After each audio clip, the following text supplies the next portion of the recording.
देखावी दीधा छे। मित्रों जोई शको छो शिवरात्रि शुरू थवानो हजी बाकी छे, एक दिवस 24 कलाक पहला संतोए संपूर्ण तैयारी करी लीधी छे। आप जोई शको छो।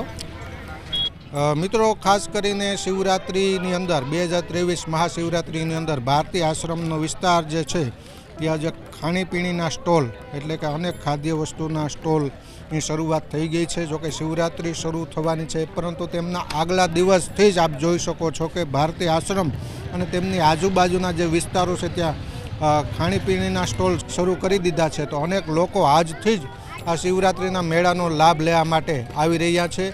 आप जे विडियो जोई शको छो जे खाणीपीणीना स्टॉल छे दर्शक मित्रों त्यां शरू थई गया छे। अनेक भाविको आजथी ज जे शिवरात्रि महाशिवरात्रि 2023 लाभ लेवा माटे अनेक भाविको आवी रह्या छे। अने खाणीपीणीना स्टॉल आप जोई शको छो त्यां पण अनेक भाविकोनी संख्या आवी रही छे अने आ मेळानो लाभ लई रह्या छे। आप जोई शको छो। तो मित्रों जोई शको छो कि अखाड़ानी अंदर विविध धूणा दखावी अने तपस्या साधना शुरू थई गई है। जो कि आम तो शिवरात्रि कालथी शुरू थई रही है, परंतु आजथी ज धूणा दखावा माटेनी तैयारी संपूर्ण थई गई है। अनेक बापू से आ तलवारनो शुं साधु परंपरा महत्व? देखिए तलवार ये हमारे आदि गुरु शंकराचार्य महाराज जी ने 8 अस्त्र 10 नाम श्री पंचदश नाम नागा फौज के लिए बनाया था। उन 8 अस्त्रों में ये तलवार है। जो तलवार है ये हम लोग लिंग में लगा के चाबी लगाते हैं। चाबी लगाते हैं, चाबी लगाना भी एक साधना होता है। उस पर फिर उसके ऊपर हम लोग आदमी को खड़ा करते हैं और इसमें बांध के पत्थर को उठाते हैं। तो ये साधना के लिए होता है। लिंग संस्कार जब हमारा हो जाता है, लिंग संस्कार के लिए हम लोग कामना ये वासनाओं को नष्ट करने के लिए हम लोग चाबी लगाते हैं। आप कौन से अखाड़े हैं? आपका नाम? मैं श्री शंभू पंचदश नाम जूना अखाड़ा 16 मढ़ी नागा बाबा ओंकारपुरी मेरा नाम है। मैं यहाँ 20 बरस से निरंतर आता हूँ। और जब यहाँ पे कोई इतना बिल्डिंग नहीं बना था, कोई इतना विकास नहीं था, ये गढ़ गिरनार 9 लाख सिद्ध 84 ये तपस्या की जगह है। यहाँ संतों की भूमि है। आज यहाँ पे पब्लिक दिखती है, नहीं तो यहाँ शेर की दहाड़ में भग जाते थे। यहाँ महात्माओं की और गुप्त प्रगट ज्ञानी ध्यानी नागा निर्माण और 9 लाख सिद्ध 84 तपस्या की भूमि है। यहाँ पे मौन रहकर हम लोग तपस्या करते हैं, भस्म लगा के तपस्या करते हैं, लिंग संस्कार तलवार लगाते हैं, पत्थर उठाते हैं, गाड़ी खींचते हैं। जो आदिनाथ से हमारे गुरु लोग करते आए हैं वही हम करते हैं। गुरुदत्त जी महाराज से ना अपना ये कौन से गुरुदेव दत्त अवधूत महाराज आवे ना आरती स्तुति में हमड़ता वगैरह। तो अपने शिव कौन से? दत्त भगवान से। दत्त कौन से? इस शिव से। अपने एनी आराधना करे बगैर गुरु महाराज बगैर अपने पूरा होता है। એટલે સત્ય સનાતન ધર્મ में જે આવ્યા ને સનાતન ને પ્રગટ કરવા તો દત્ત ભગવાન જ આવ્યા જગત में। कौन આવ્યા છે? धूणा है ना वो हमारे चैतन्यता है। वो सब गुरु महाराज की कृपा होती है, उससे हम चैतन्य रहते हैं। वो चैतन्यता रहती है, वो जगत को एक सर्व सम्मानित करती है। क्या करती है? सम्मानित करती है, सबको अपना आकार बताती है। और आकार में उसका निराकार भी है। क्या है? चुप्टी भभूत में खजाना कुबेर का। तो ये तो गिरनार की मौज है। सब कोई मौज लेने आता है, कोई मौज देने आता है, कोई खाले ही चला जाता है, कुछ लेके नहीं जाता। ये देखो ये मृगशाला से मुझसे हमारे सन्यासी ने मृगशाला आले से। हाँ हम यहीं रहते हैं सावलपुर रोड, सावलपुर में बडाल रोड में नीलकंठ महादेव टाटा मैजिक के सामने। हाँ जी। अब मेले के बारे में, हाँ मेला ठीक रहेगा अगर ये मार कुटाई नहीं करेंगे। ये बाबा लोग जो है भगदौड़ मचाते हैं, ये ऐसे कंगला जैसे दौड़ते हैं, बाबा जैसे तो लगते हैं मगर वो बाबा नहीं है। हैं?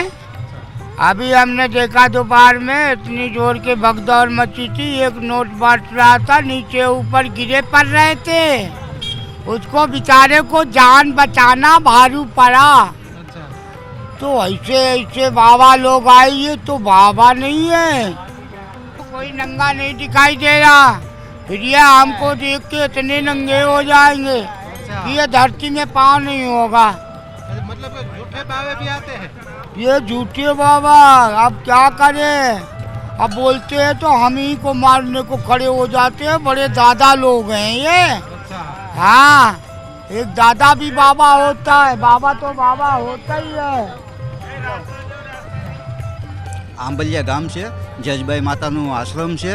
ને નાના મંત શંભુગીરી મહારાજ છું ને આ જે શિવરાત્રિનો મેળો છે ભવ્ય મેળો ઉજવાઈ રહ્યો છે ને આજે આ પહેલી શિવરાત્રિ હું ઉજવું છું.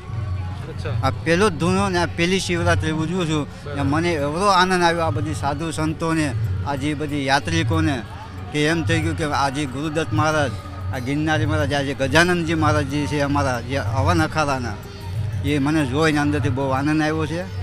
જય गिरनारी. जैसे कुंभ मेला लगता है ऐसे मिनी कुंभ यहाँ लगता है मेला. तो हम तो कितने साल से हम यहाँ आते हैं, धूना लगाते हैं. पर कहने का मतलब अब है ऐसा है तो दरिया नज़दीक आता जाएगा. अंबाजी माँ का पखाड़ करेगा, सोमेश्वर महादेव अंबाजी माँ ना पखाड़ करेगा, ऐसा कर चुकाएगा.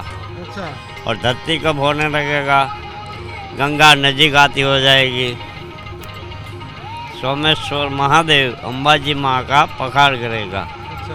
गंगा होगी, घाट नहीं होगा, ऐसा कर चुकाने वाला है.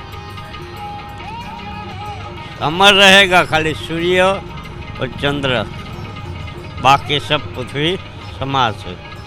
20 साल है, दुनिया को जो करना है वो कर ले. મારું નામ ગુરુજીએ આપ્યું છે.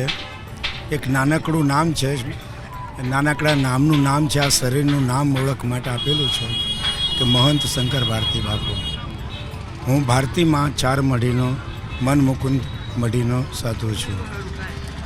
હું છેલ્લા 25 થી 30 વર્ષથી ત્રણેય વસ્તુને તપાવીને આવેલો છું.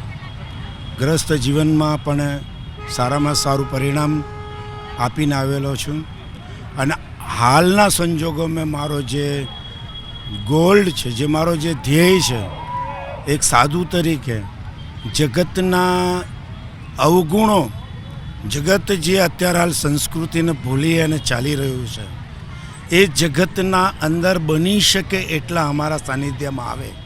એને સનાતનની વિચારધારા, સનાતન શા માટે ટકાવવું જોઈએ, સનાતન એ શું છે એને સમજવા માટે પોતાને બલિદાન આપવું પડે છે, ત્યાગ કરવો પડે છે. સંન્યાસ એમને નથી લેવાતું. સંન્યાસ એક ત્યાગની પરિભાષા છે. ત્યાગ એ છે, હમણાં તમે કીધું કલરની માટે, સફેદ કલર છે, શાંતિનું નિશાન છે, તો રાષ્ટ્રીય પ્રતીક છે. લીલું એ પ્રકૃતિનું પ્રતીક છે અને ભગવું છે જે કેસરીયો કલર કહેવામાં આવે છે એ સુરવીરતાનું નિશાની છે. એટલે સાધુત્વની અંદર ત્રણેય ગુણની સમકક્ષાએ અને સમય સંજોગો પ્રમાણે એની ઘણી બધી આવશ્યકતા છે. અને આ જે ભારતીય સંસ્કૃતિની જો વિચારધારા છે એ આજની તારીખમાં જેમ દિન પ્રતિદિન પડતી જાય છે, એ સંસ્કૃતિની પડતીની કારણો જે છે એ અમારો લોભ, લાલચ, મોહ, બહારના આકર્ષણો, બહારની મોજ શોખ અને સુખ અને સંપત્તિ તરફ જવા માટેના જે વિચારધારાઓમાં જાય છે અને એમાં ધીરે ધીરે આપણી સંસ્કૃતિ જે નષ્ટ થઈ રહી છે. અમૂલક આ વિશ્વની અમૂલક જો ધન હોય તે ભારતીય સંસ્કૃતિ છે. અને એ ભારતીય સંસ્કૃતિની અંદર તો કંઈક કલાકાર, અમારા હિન્દી પિક્ચરના કલાકારે કીધેલું છે કે રામ કો સમજો, કૃષ્ણ કો જાનો, નીંદ સે જાગો મસ્તાન.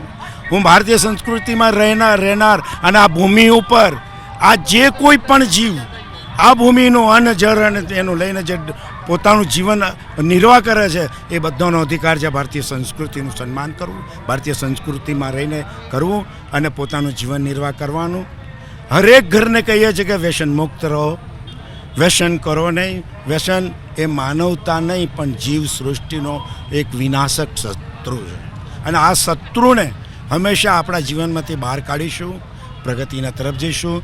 વિદેશોમાં આપણા દેશનું જેમ પહેલાં નાલંદા વિદ્યાલયની અંદર ભણવા આવતા હતા વિશ્વમાંથી વિદ્યાર્થીઓ, આજે દુઃખ એ વાતનું થાય છે કે આપણા દીકરાઓ આપણી સંસ્કૃતિનું ધન આ તે પોષીને આજે પારકી સંસ્કૃતિમાં જઈ ડેવલપ કરે છે. એની સાથે સાથે બીજું સારું બી છે કે બહારની સંસ્કૃતિના સારા ઉદ્યોગો છે, સારી ટેકનિકો લઈને આવે છે, એ બી સારું છે. પણ બને ત્યાં સુધી એ બધું આપણા દેશની અંદર વિકસાવે અને યુવાન ધનને વ્યસનથી દૂર રહે અને વ્યસનોથી એકદમ સંપૂર્ણ જીવનમાં કરતો ઘરમાં સુખ શાંતિ અને સમૃદ્ધિ રહે. જે ઘરની અંદર સુખ અને સમૃદ્ધિ હોય એ જ દેશની સુખ અને સમૃદ્ધિ છે. બસ આટલું જ અમે કહી દઉં છું. એ અમારા સનાતનનો મુખ્ય પોઈન્ટ છે. ધન્યવાદ ધન્યવાદ.